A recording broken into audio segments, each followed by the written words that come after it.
Okay, good day guys, no? So, biyahe tayo ngayon, no? Sasama tayo sa team namin kasi nga sa daming schedule namin, yung ibang technician natin absent, di na nakapasok, pagod na sa overtime.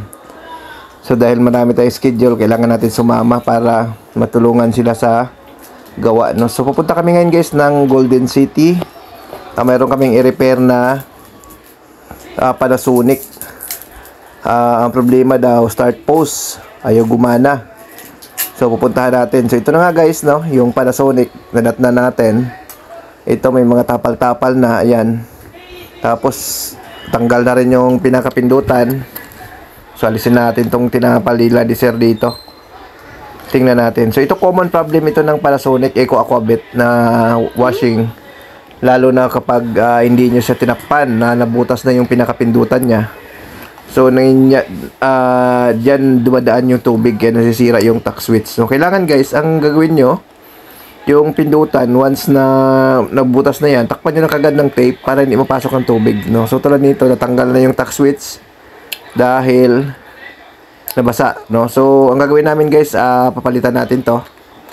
So, yan yung kasama natin. No? So, absent kasi yung dalawang technician natin, hindi nakapasok, kaya kailangan natin sumama, no? So ito naman yung advantage guys kapag nakasama tayo, nakapag-video tayo, nakapag-vlog tayo, no? Kasi nga itong mga late kasi bira na ako sumasama sa service team, no? Nagba-back up na lang ako kung talagang di na kaya, saka ako pupunta, no? Yung mga schedule na sobrang dami na. So saka ako lumalakad mag-isa, no? Lumalakad ako mag-isa guys para lang mabawasan yung mga schedule namin. Kasi sa dami talagang nagpapagawa sa amin, kasi nga hindi lang naman washing yung ginagawa namin. Gumagawa rin kami ng mga aircon, mga water dispenser, refrigerator, microwave oven. So, ang daming tawag, left and right yung tawag sa amin guys, no? Kaya medyo hectic yung schedule namin. So, maraming nagpapagawa sa amin araw-araw, no? So, yun, no? So, ito guys, binubuksan ng kasama natin, no? Para palitan natin siya ng tuck switch, no? So, ito na, pansin natin guys. Medyo may tama na yung board niya dahil nabasa, no? So, ang gagawin natin dyan,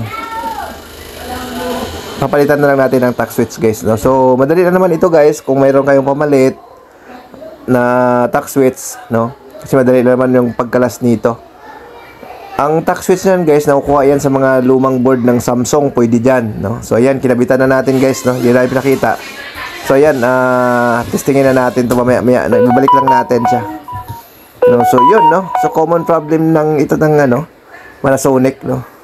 So, kapag ganito ang problema, guys, ng washing nyo, ang minimum na repair namin dito is 1.2. No? 1.2 kasama na yung tuck switch. No? Kung gusto nyo magpa-service sa amin, no? Sa mga ganito, minimum kami ng 1.2. No? Pag malayo, guys, tataas pa yan. Depende yan sa location. Dahil may charge tayo na transportation, gasolina, toll, no? So, yun.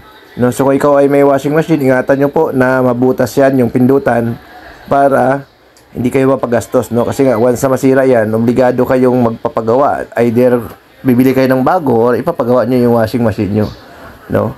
So, yun. So, yan na guys, no? Binabalik na namin. So, tinitesting na natin to.